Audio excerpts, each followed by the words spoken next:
Një situatë e pazakont e mbështjell me dyshime serioze dhe shumë pikpyetje. Po merr zjarr në rrjet gjatë orëve të fundit, duke vendosur në qendër të vëmendjes dy emra të njohur të skenës franceze dhe një prej hiteve më të dashura shqiptare të viteve të fundit. Zaho dhe Moha K kanë nisur promovimin e projektit të tyre më të ri me titull Sejer, duke ndarë me ndjekësit momente nga studioja, buzëqeshje, entuziazëm dhe atmosferë feste për këngën që pritet të publikohet së shpejti. Por teksa ata shfaqen të lumtur për krijimin e tyre të ri, në anën tjetër dëgjuesi shqiptar ka mbetur të shtangur.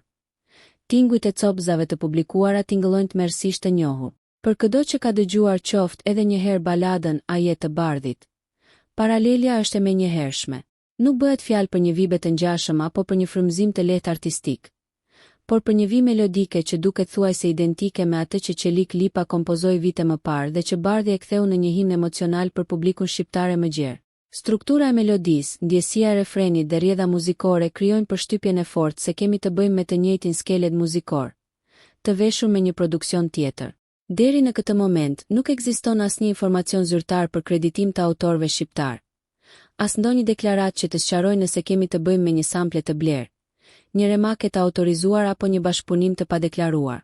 Heshtja totale nga ana e artistëve dhe ekipit të tyre vetëm sa i shton dyshimet se kjo mund të jetë një përvetësim i pastër i pronës intelektuale. Një veprim që në industrinë muzikore konsiderohet ndër shkeljet më serioze. Ironia qëndron në faktin se A je nuk është një këngë e panjohur nga një treg i vogël që mund të kalojë pa u vënë re. Bëhet fjalë për një superhit me dhjetëra miliona klikime, i shpërndar masivisht në platforma digjitale dhe rrjete sociale. Në epokën e Shazamit, TikTokut dhe reagimeve virale, është pothuajse e pamundur që një ngjashmëri kaq e madhe të mos dallohet brenda pak minutash.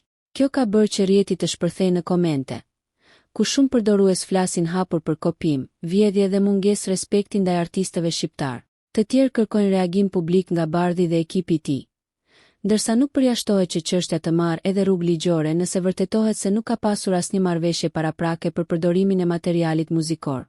Nëse këto dyshime konfirmohen, rasti mund të kthehet në një përballje serioze mes industrive muzikore, duke treguar edhe një herë se suksesi i një këngë nuk matet vetëm me klikime, por edhe me përgjegjësinë për të respektuar krijimtarinë e tjetrit, sepse në fund në muzikë mund të huazosh frymëzim, por jo shpirtin e një kënge. Nëse ju pëlqeu kjo video, shkoni në kanalin e YouTube-it Big VIP Albania Kosova, që e gjeni në bio. Mos harroni që të bëni subscribe dhe të klikoni butonin e zilës që të informoheni për videot më të reja.